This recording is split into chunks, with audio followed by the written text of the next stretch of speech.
Bienvenue sur la VDC, la voix de la démocratie congolaise, la radio-télé du peuple, panorama d'Afrique.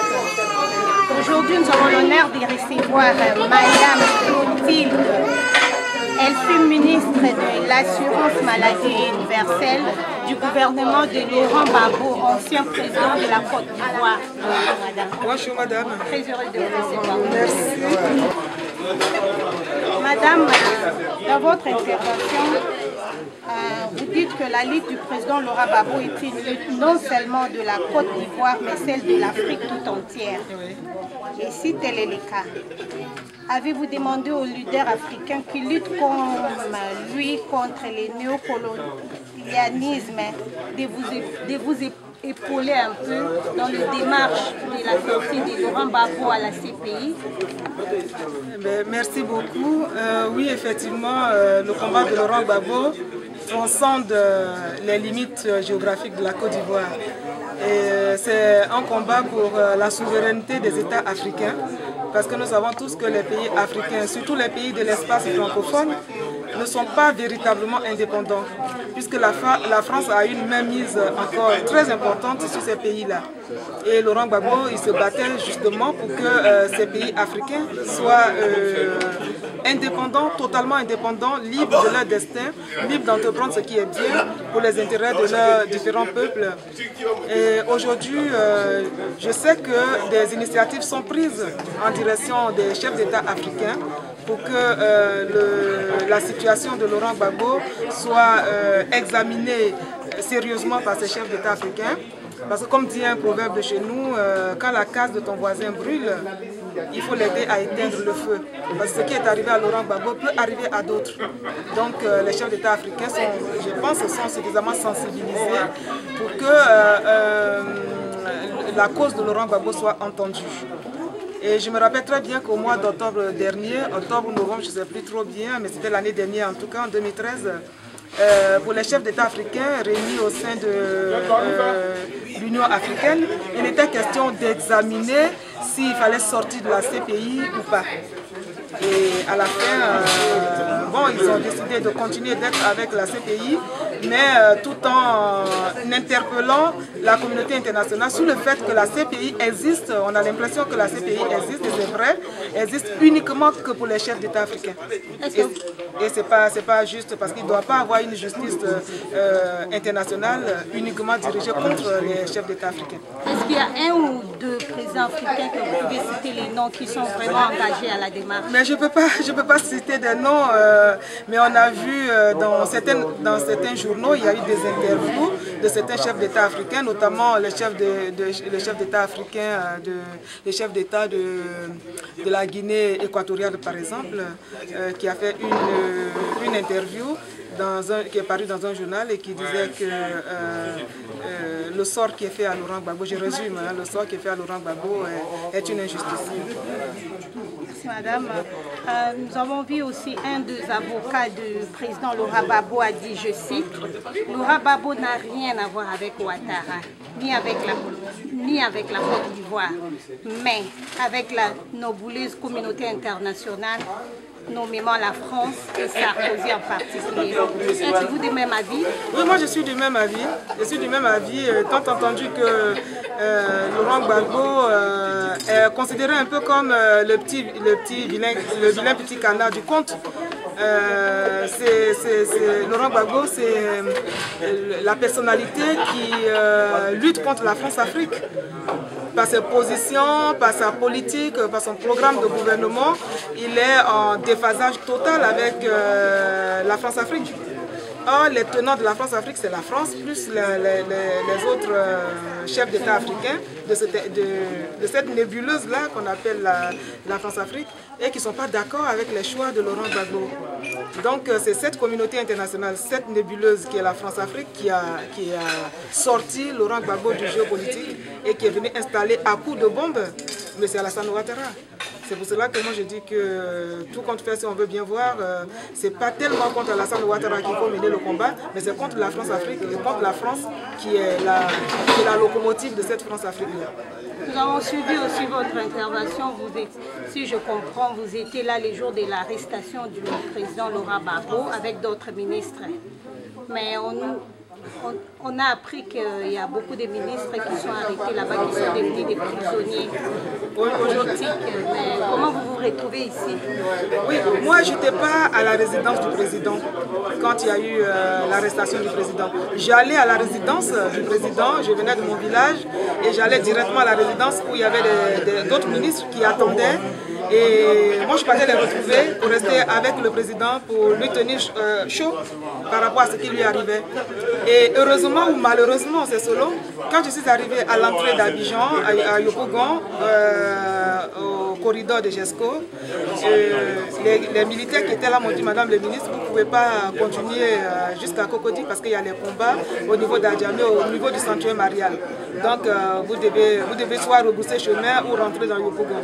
Et c'est comme ça que je me suis retrouvée à Yopougon et les combats n'ont jamais cessé. Je n'ai pas pu entrer chez moi ni aller chez le président. Je suis passée par des chemins de forêt, dans la forêt, traverser la lagune et tout ça. Et je me suis retrouvée au Ghana. Et du Ghana, j'ai continué ici. Merci beaucoup, Madame. Un mot de la fin pour les gens qui vous suivent en ce moment. Je vous remercie, votre organe de presse pour cette interview. Et chaque fois qu'on nous donne la possibilité de parler de la Côte d'Ivoire et de l'Afrique, nous sommes toujours partants. Et je vous remercie pour ce combat que vous menez aussi à votre niveau, parce que vous, les journalistes, vous êtes nos porte-voix. Sans vous, nous ne pouvons rien faire, notre message ne peut pas passer, notre combat ne peut pas prospérer. Merci pour votre engagement. Merci beaucoup. Je vous rappelle que nous avons reçu pour vous aujourd'hui la ministre de l'Assurance Maladie Universelle du gouvernement de l'ancien président de la Côte d'Ivoire, Laurent Gbagbo. Merci. Restez toujours branchés sur notre site qui est votre site www.lavdc.com. Vous ne serez pas dessus. Merci et à la prochaine. Merci. Merci beaucoup. Nous sommes ici avec Madame Jacqueline Chamois. Elle est la maman de Michel Gbagbo, le fils de l'ancien président de la Côte d'Ivoire, Laurent Gbagbo. Bonjour. Nous voulons savoir votre point de vue sur ce qui se dit dans le média. Vous avez vécu ensemble quand même avec Laurent Gbagbo sur le même toit conjugal. On lui traite d'être un type violent, violeur, irresponsable, de tous les mots. Qu'est-ce que vous pouvez nous dire de la personne de Laurent Gbagbo? Ce que je peux dire déjà, c'est que c'est une campagne infamante qui vise à le dénigrer aux yeux de l'opinion française et internationale. Je dis française parce que c'est une campagne qui a démarré en France, en fait, sous le gouvernement de la présidence de Chirac, et qui correspond, c'est exactement l'inverse de la réalité, puisque Laurent Gbagbo est un humaniste, c'est un démocrate. En aucun cas, il voudrait toucher un cheveu de son peuple. Il est très attaché au peuple ivoirien. Est-ce que madame, vous le sort, parlant de la famille de votre fils Michel, il a été arrêté en quel est son état de santé? Michel a été remis en liberté provisoire en août 2013. Maintenant, il va bien. Il a pu tout récemment reprendre son travail. Mais la difficulté, c'est qu'on l'empêche de venir en France, alors qu'il est franco-ivoirien. Et on l'empêche de venir en France parce que s'il venait ici, il pourrait témoigner dans le cadre de la plainte qu'il a déposée contre Guillaume Soro et contre une dizaine de zones pour enlèvement, séquestration et traitement inhumain et dégradant. Donc à deux reprises, le juge français l'a convoqué pour entendre sur sa plainte et les autorités ivoiriennes l'ont empêché de venir. La première fois, ils l'ont empêché simplement de l'obtempérer. Et la deuxième fois, il a voulu partir et il a été emprisonné pendant 3 jours. On ne savait même pas où il était. D'ailleurs, certaines personnes ont déposé une demande de recherche à l'ambassade de France, parce que bon, on ne savait pas où il était. Finalement, ils l'ont libéré. Le but de cet emprisonnement de quelques jours, c'était de l'empêcher de venir témoigner en France. Vous avez parlé de l'association des amis de Laurent Gbagbo, dont vous êtes la fondatrice, j'espère. Quelle est la motivation? Alors la motivation, c'est d'élargir le soutien à Laurent Gbagbo, pour que ce soutien ne vienne pas seulement de ses proches, partisans, mouvements politiques très proches, mais vienne très largement des personnes qui, pour des raisons diverses, politiques ou pas politiques d'ailleurs, veulent le défendre, et pas seulement en France, mais à l'étranger. C'est une association qui se veut transnationale. Si Laurent Gbagbo a suivi aujourd'hui, quel est le message que vous pouvez dire?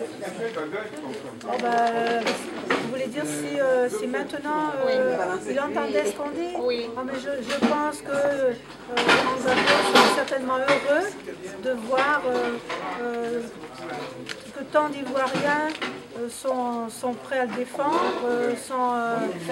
et même on ça dans leur tête, c'est-à-dire qu'ils ne conçoivent pas de vivre en Côte d'Ivoire alors que le président Gbagbo est en prison de manière tout à fait injuste et injustifiée. Donc je pense qu'effectivement il est en plein avec nous comme nous on est avec lui. Vous avez un message, un mot de la fin pour les gens qui vont vous suivre? En fait, ce que je souhaiterais, c'est vraiment la dimension transnationale. C'est-à-dire que, ça a été un petit peu dit tout à l'heure pendant l'intervention par Mme Owishi, à savoir que les Ivoiriens répondent aux demandes de solidarité des autres peuples africains qui eux-mêmes donnent leur solidarité pour la défense de Laurent Gbagbo, ce côté international, transnational qui me paraît indispensable, parce qu'il ne faut pas que le peuple ivoirien soit isolé dans cette affaire. Est-ce que vous avez un message pour la communauté internationale? Je pense que est-ce que la communauté internationale est quelque chose qui existe? Moi je ne connais pas, voilà, on l'appelle comme ça. C'est quoi? C'est la France, l'Angleterre, la Belgique, bon, c'est quelques pays. Je rappelle que les États-Unis, la Chine et la Russie ne sont pas signataires de la Cour pénale internationale. Merci beaucoup, madame. Je vous en prie. Oh, c'était pour vous, madame Jacqueline Chamoin. Elle est la maman de Michel Gbagbo, le fils, elle fit la première épouse de l'ancien président de la Côte d'Ivoire, Laurent Gbagbo, et la maman de Michel Gbagbo. Je vous remercie. Conférence que vous avez organisée concernant l'ancien président Laurent Gbagbo, qui est le président de votre parti. Quel est le sentiment après du point de vue de ce combat, c'est une tristesse du fait que notre président se trouve où il se trouve. Celui-là même qui a posé, celui-là même qui a mis toute sa vie pour la démocratie, celui-là même qui n'a jamais voulu la violence. Et très jeune, il s'est engagé dans la voie démocratique. Aujourd'hui, il se trouve à La Haye. Et nous sommes attristés, mais néanmoins, nous sommes aussi contents de la présence de tout ce monde qui est venu nous apporter leur soutien dans notre lutte. C'est ce sentiment que je peux exprimer ici au nom de notre représentation. Au niveau même de la direction du parti, tout le monde sait ce qui est arrivé au parti. Notre président, le président Afin N'Guessan, il a été arrêté, toute la direction du parti a été arrêtée, a été mis en prison. Et le souci, en fait, le souhait normalement de nos détracteurs, en fait, de ceux qui ont mis le président Laurent Gbagbo en prison, leur souhait, c'était la disparition du FPI. Mais le président Laurent Gbagbo et ses amis, ils ont bâti le FPI sur un sous-bâtiment en roc. C'est pour cette raison, aujourd'hui, on peut parler toujours du FPI. Autrement dit, le souci était que bon, Gbagbo a arrêté, le FPI a disparu, c'est tout. Parce qu'ils savent la force du FPI. Le FPI, c'est une démocratie, c'est une force. Nous n'utilisons pas les armes, non. Et c'est ça, ils n'ont pas la capacité de mener le combat politique avec le FPI. Donc, leur souci, leur souhait était que le FPI disparaisse. Et voilà, aujourd'hui, malgré ils ont arrêté, le FPI a été... tous les militants en prison, toutes les grosses têtes en exil. Sur le plan financier, le FPI est séché parce qu'ils se disent que le FPI a une force politique avec les moyens financiers. Ça veut dire que on n'aura jamais le temps. Voilà. Mais nous croyons à notre combat démocratique. Nous ne sommes pas les gens de la violence.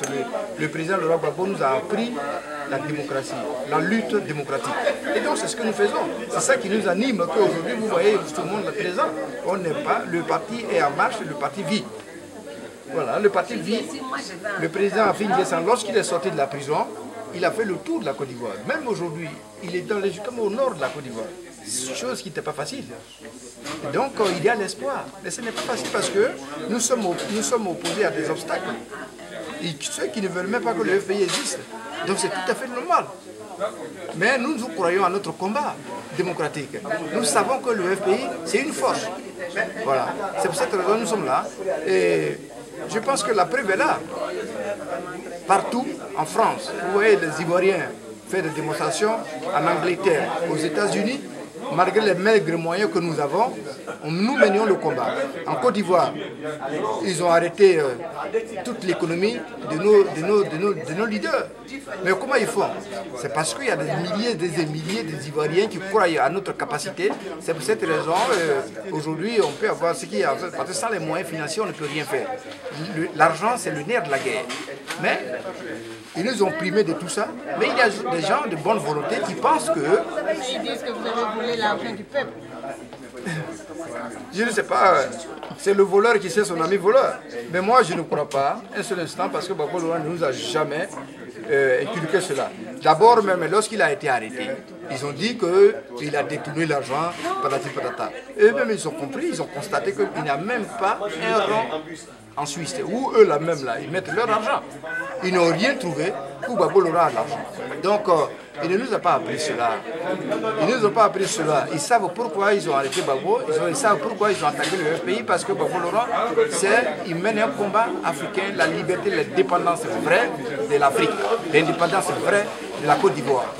Et c'est ça. Gbagbo Laurent ne donne pas simple à quelqu'un pour sauter dans les rues. La preuve, tous les Africains sont mobilisés pour mener son combat.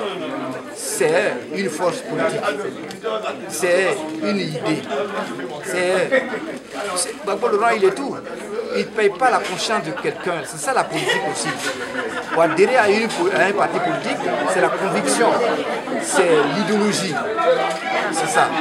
C'est ça qui anime tout le monde. Donc le pays n'a jamais volé l'argent de quoi que ce soit.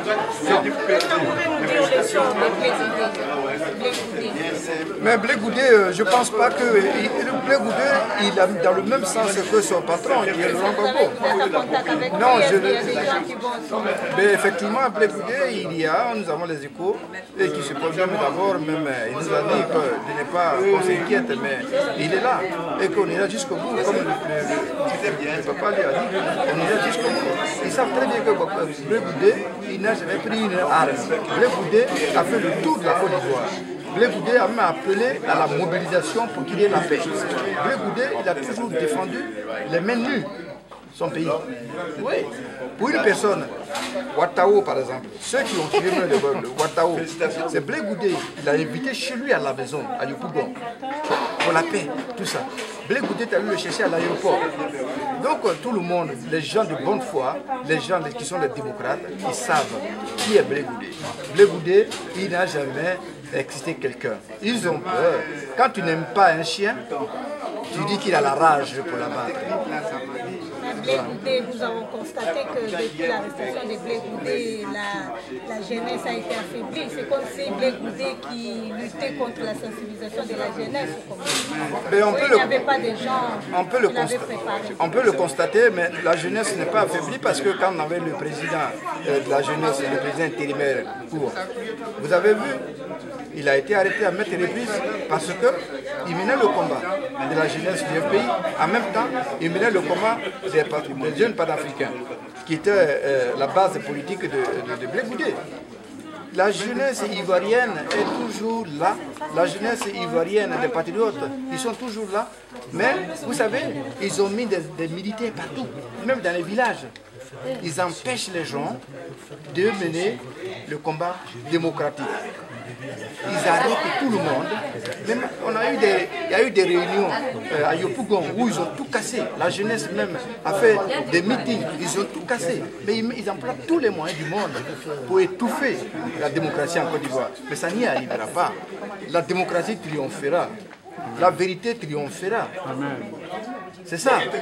Ils emploient tous les moyens possibles pour faire disparaître le FPI. Mais le FPI ne disparaîtra pas. Le FPI est une force politique. Nous n'avons pas les moyens, mais nous avons nos idées. Nous avons notre détermination. On peut aller partout. On peut aller partout.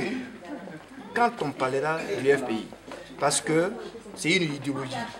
Nous croyons aux idéaux socialistes. C'est ça. C'est ça. Nous ne sommes pas des gens, des militants qui mentent, qui disent des choses qui ne sont pas vraies. Oui. C'est ça qui fait que les gens, des milliers de femmes et des hommes se transcendent pour la cause de notre lutte démocratique.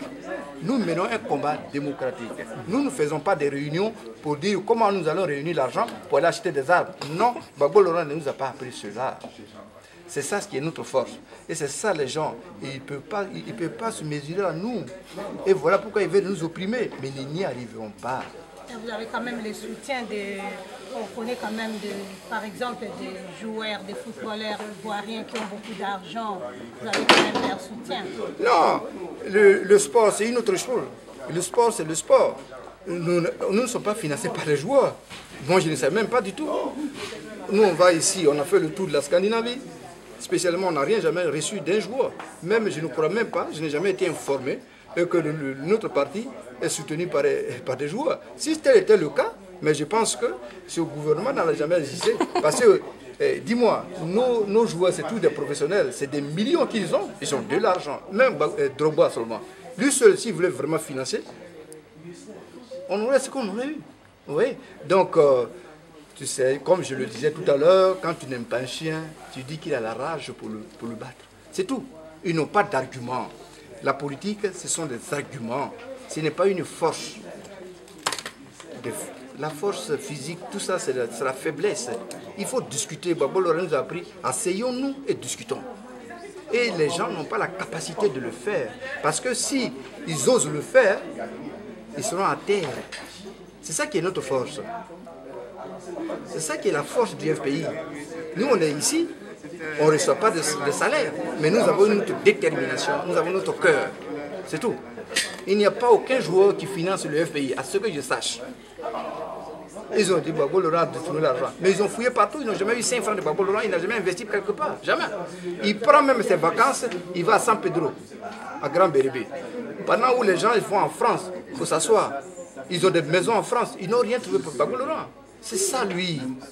Et ça, ils ne veulent pas que ça prospère parce que les autres pays vont avoir les yeux ouverts. Et ce n'est pas bon pour eux. L'AMU dont la ministre vient de parler, c'est ce que nous vivons ici en Europe. C'est ça. Ça se développe en Côte d'Ivoire, c'est toute l'Afrique. Et si ça se développe en toute l'Afrique, l'Europe n'aura plus de quoi avoir. C'est ça le problème. L'Afrique, c'est un continent très riche. Donc si l'Afrique est ordonnée, l'Europe n'existera plus. C'est ça. Il faut que ça soit désordonné. Et ils emploient toujours le même système. Mais chaque chose a son temps. Et le temps, c'est un autre nom de Dieu. Comme il a dit, ce qui va arriver, arrivera. On aura la victoire. Et la vérité va triompher. Et c'est ça. Je demande à tous les Ivoiriens, à tous les militants, à tous les sympathisants, d'où qu'ils se trouvent, qu'ils croient à notre combat démocratique. Parce qu'on gagnera ce combat. Non, on gagnera ce combat. C'est comme ça. Mais vous n'avez pas peur de ce combat parce que nous savons tous que Laurent Gbagbo est un prisonnier politique, si on peut le dire. Mais vous n'avez pas peur de ce combat quand vous avez été ici avec la communauté internationale? Vous n'avez pas peur? Non, vous savez, Gbagbo Laurent, il a dit, dès l'âge de 18 ans, lorsque je me suis engagé en politique, j'ai signé mon contrat de mort avec Dieu. Et celui qui a me fait du mal, celui qui a des problèmes. Aujourd'hui, ils ont des problèmes. Parce qu'ils l'ont mis à la haine, ils ont des problèmes. Et ils doivent la justice et la vérité va triompher. C'est ça le problème. Et donc nous, qui sommes ses disciples, nous qui sommes là, ben, on ne se reproche rien. Moi, je ne me reproche rien. Je ne fais que la démocratie dont ils ont instauré. Ils disent que ce sont les pères de la démocratie. C'est la démocratie que nous faisons. Nous, on ne fait pas des réunions pour acheter des armes, on va aller abattre les gens. Non. C'est un esprit démocratique que nous exprimons. Donc moi, personnellement, et avec tous mes amis qui concourent à notre lutte, personne n'a peur de ça. Mais dans le même temps, ce qui va t'arriver arrivera. Il n'y a rien, il n'y a personne qui est au-dessus de la force suprême. Et donc, s'il était dit que moi, ma modeste personne, que les gens dont ont besoin les gens, pour qu'ils soient heureux, mais ils sont libres. Parce que je ne suis qu'une minorité de personnes, je ne suis rien. Ils ne gagneront rien à m'enlever la vie. Mais si tel était le cas, ça veut dire que c'était ma destinée, c'était mon destin. Donc, ce n'est pas ça qui va m'effrayer. J'y crois aux idéaux socialistes. Et aussi longtemps que j'y crois aux idéaux socialistes, il n'y a rien qui m'arrêtera. Parce que je ne mens pas. Tout ce que je le fais dans la croyance, dans la détermination, dans la loyauté. Je ne mens pas à quelqu'un, je ne dis jamais à quelqu'un, il faut venir au FPI parce que nous avons de l'argent à te donner. Non, c'est tout. Donc il n'y a pas de peur. Il n'y a pas de peur. Quel est le message que vous envoyez à tous les joueurs ivoiriens qui ont beaucoup d'argent, les musiciens ivoiriens qui ont soutenu Laurent Gbagbo lors de sa campagne électorale, qui ont beaucoup d'argent? Quel est le message que vous leur envoyez? Mais moi, je ne peux pas envoyer des messages aux joueurs et aux musiciens. Non, je n'ai pas besoin d'amener ce message parce que cela veut dire que je crois et je pense, je suis certain, je suis témoin que ces hommes-là, ces deux particularités que vous venez de décider, ils ont effectivement financé. Ils ont financé la campagne. Non, mais je ne peux pas comprendre. Je ne crois pas qu'ils ont le combat. Ils ont soutenu seulement. Avec l'argent de Laurent Gbagbo. J'en viens. Vous savez, les joueurs, les musiciens, c'est des êtres humains. C'est des Ivoiriens. Le FPI, c'est un parti politique organisé. Et en plus, pour aller aux élections, c'est le parti qui dégage ses moyens. Vous savez, en politique, même ici en Suède, il n'y a pas de financement étranger. Ça n'existe pas. Il y a le pays qui finance des partis politiques qui sont ouvertement, qui sont officiellement reconnus. C'est cela, le pays dégage un certain fonds pour pouvoir aller aux élections, mettre les idées. Mais lui, la musique, c'est très important. Mais je veux dire que les musiciens et les joueurs, ils n'ont rien à foutre dans la politique. Ce n'est que des athlètes civils. Voilà. Mais moi, maintenant, si je suis là et que quelqu'un, vous voulez me donner de l'argent, parce que vous pensez que je suis ceci, cela, mais il n'est pas. C'est parce que vous me donnez de l'argent pour aller faire quelque chose. Non. Mais je ne peux pas vous dire maintenant, je ne suis pas témoin et je n'ai pas vu, je n'ai pas lu quelque part que les joueurs ivoiriens, les musiciens ivoiriens ont financé la campagne de Laurent Gbagbo. Non, pas du tout. Mais je vais vous rappeler une chose, madame. Vous savez, au temps du président Félix Houphouët-Boigny, au temps du premier président, lorsqu'il n'y avait pas encore le multipartisme, et on a lutté jusqu'en 90, au 30 avril, on a eu l'indépendance, on a eu le droit d'aller aux élections pluralistes. Ils ont soulevé tous les moyens possibles pour empêcher Laurent Gbagbo d'aller aux élections. Oui. Le même jour, ils ont demandé, ils se sont réunis à l'Assemblée pour que le candidat contre Houphouët-Boigny dégage 20 millions sur place. C'est pas prévu. Mais la population, le peuple qui était déterminé au multipartisme à mettre fin, ils se sont mobilisés comme un seul homme et allaient payer la cotisation de Gbagbo Laurent. Et il a été candidat contre Houphouët-Boigny et le mythe était cassé. Et donc c'est comme ça. Il a lancé un message, allez-y prendre votre victoire. Mais dans la démocratie, et le peuple est sorti, comme vous l'avez posé tout à l'heure comme question. C'est parce qu'ils croient à la lutte démocratique des Gbagbo Laurent. Autrement dit, il n'a pas besoin, il peut aussi les armer, il peut aller les financer pour aller acheter des armes, tout et tout. Mais ce n'est pas son idéologie. La preuve, on a Dakouri, il y a des gens qui voulaient la violence. Gbagbo n'a pas voulu jamais. Et Dakouri, c'est son frère, mais il s'est joint aux rebelles. Voilà. Pour combattre Gbagbo Laurent sur le plan militaire. Voilà. Donc c'est comme ça. Gbagbo, c'est la démocratie. Et moi, je vous remercie beaucoup. Je vous dis, grâce à vous, si la voix du FPI peut couvrir toute la Scandinavie, le message que je lance à l'endroit de tous ceux qui croient au combat du FPI, qu'ils y arrivent. Qu'ils y arrivent pour prendre en main l'enfant que Gbagbo Laurent a mis au monde qui est en train de pleurer. Il a son enfant, on lui arrache, on lui dit qu'il va en prison et puis il regarde derrière, son enfant est en train de pleurer. Et il est déjà, nous qui croyons que oui, non, il n'est pas seul, qu'on se mette ensemble, la main dans la main, pour que ce garçon, cet enfant-là, puisse survivre. Parce que moi, personnellement, ce n'est pas mon combat. Voilà. Et on ne vient pas au FPI à cause de Gbagbo Laurent. On vient au FPI à cause d'une idéologie socialiste dont on estime qu'on s'y reconnaît. C'est une maison qu'on a ouverte. On dit venez entrer dans la maison. Si je pense que dans cette maison, il n'y a pas mon intérêt, je n'y rentre pas. Voilà, c'est comme ça. Et donc, celui qui vient au FPI, celui qui croit au combat de Gbagbo Laurent, il y arrive, mais il n'arrive pas au nom de Oku qui représente le parti. Non, c'est un cahier de roulement que je détiens. Oui, je ne suis qu'un passant. Ensemble, la main dans la main, nous allons conduire le FPI au débat pour que la vérité triomphe. Pour que le multipartisme, l'indépendance vraie de l'Afrique et de la Côte d'Ivoire puisse être une réalité. C'est ça. Merci beaucoup, monsieur le représentant. Merci, madame. C'est vous que je remercie. Au nom de toute la représentation. Bonjour Madame Mélissa, elle est présidente de femmes de FPI à Stockholm. Je suis très heureuse de vous recevoir aujourd'hui. Merci, bonjour. Madame, comment vous vous êtes organisée ici à Stockholm? Enfin, au niveau de Stockholm, jusqu'à présent, moi j'aimerais vraiment faire un appel à toutes les femmes. Parce que là, on a besoin de toutes les femmes africaines, pas seulement les Ivoiriennes. On doit s'élever pour l'Afrique. Nous, les femmes, nous sommes les mamans. Alors, c'est la maman qui décide, c'est la maman qui donne la bénédiction. Et nous avons besoin de travailler pour l'Afrique, nous avons besoin de travailler dans l'amour et la paix. Donc, pour l'instant, nous avons commencé un peu, nous allons contacter toutes les autres femmes. Et puis, nous allons tenir une réunion avec les femmes. Et ainsi de suite, nous en discuterons de beaucoup de choses. Est-ce qu'il y a des activités que vous faites ou bien comment vous vous organisez? Oui, pour l'instant, nous n'avons pas commencé les activités puisque nous n'avons pas contacté toutes les femmes.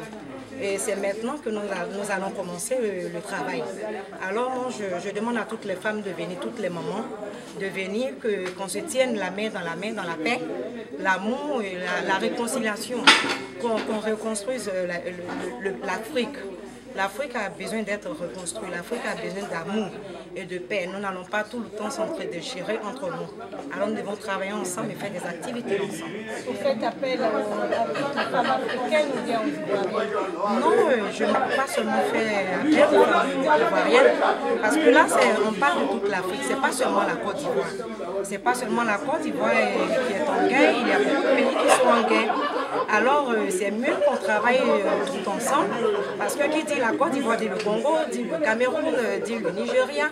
Alors je pense que nous sommes toutes unies, nous sommes toutes des femmes.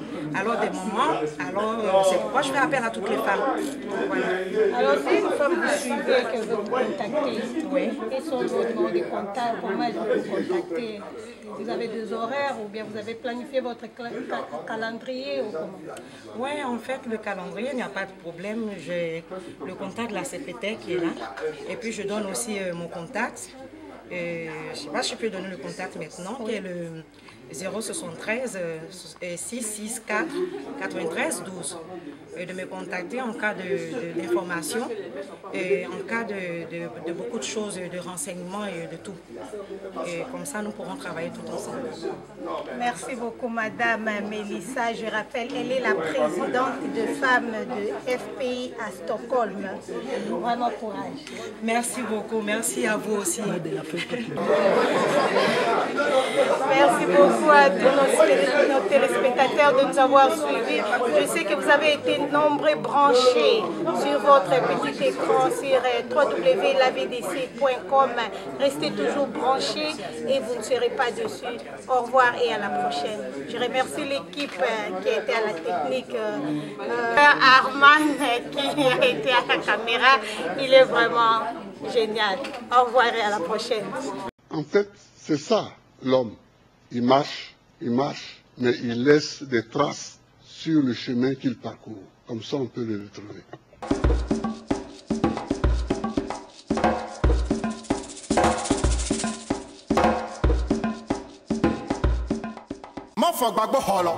Dieu le Père tout-puissant. Que celui qui n'a jamais péché lui jette la première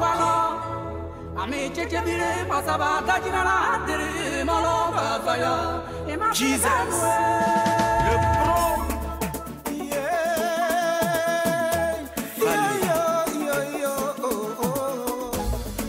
Le cri de la liberté. On a tout dit, on a tout fait, on a tout créé. Contre le président, il fallait tout inventer. On dit qu'il a détourné tout l'argent de son pays. On dit qu'il a tué les femmes au marché d'Agogo. Après 2 ans, après 2 ans de prison, on vient nous annoncer que les preuves sont insuffisantes. Assaut.com, le droit de Dieu. Dans ce cas, on ne sait plus comment on fait. Communauté nationale, communauté internationale.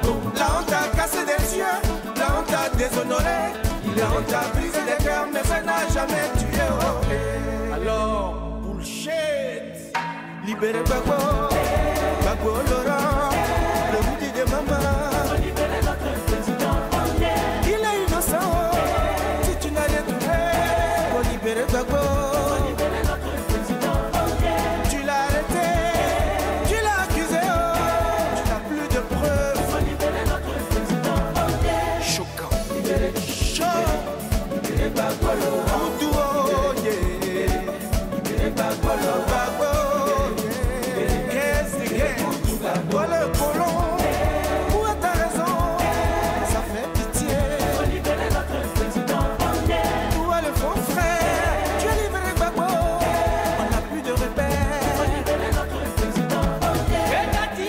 Sergent Kassi.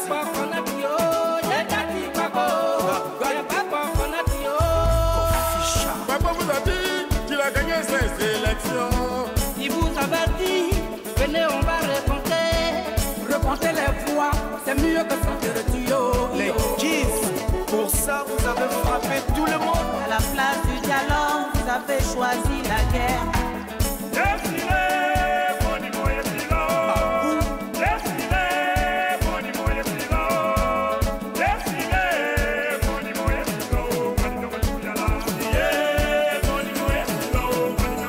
C'est celui qui a perdu les élections, celui qu'on nous a imposé. C'est lui le responsable de tout ce que vit mon pays.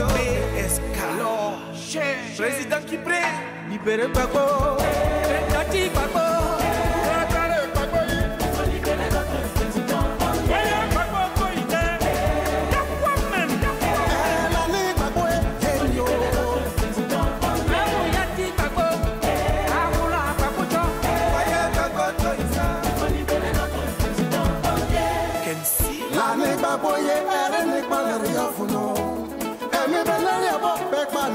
aller à mon nom. Je n'ai jamais vu ça, jamais vu ça. Aïe, violer un peu son violeur, je n'ai jamais vu. Un peuple adoré son bourreau, je n'ai jamais vu. Stéphane Kipré, je n'ai jamais vu. Oh, yeah. Je n'ai jamais vu. Dictateur aussi aimé, oh. Je n'ai jamais vu ça. Un pays réclamé son tyran. Ce que tu dis de mon président, c'est différent de la vérité. Si tu ne m'entends pas, les voix t'enverra mon message. Quand tu parles de démocratie, tu parles de Gbagbo Laurent. Si tu parles de réconciliation, tu parles de Gbagbo Laurent. Quand tu parles de tolérance, tu parles de Laurent Gbagbo. Si tu parles de gouvernance, tu parles de Boudou Gbagbo. Bichard. Libérez Gbagbo. Africa, où es-tu, où es-tu? Tes enfants sont enlevés. Africa, ma âme garçon. Boudou, oh yeah. Si tu tiens, on tient. Gbagbo. Toi-même, tu sais qu'il n'a rien fait. Mon frère Gbagbo, oh là-haut.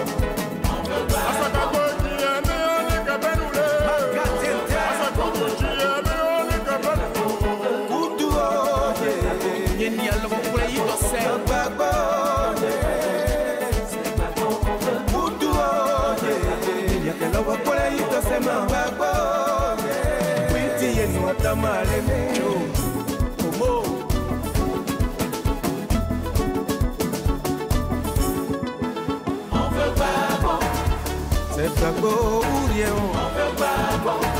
Sortez Gbagbo, c'est tout. Tu sors Gbagbo, moi je te donne la paix. On veut Gbagbo. Tu veux l'union, mais où est notre Gbagbo? On veut Gbagbo. On veut Gbagbo.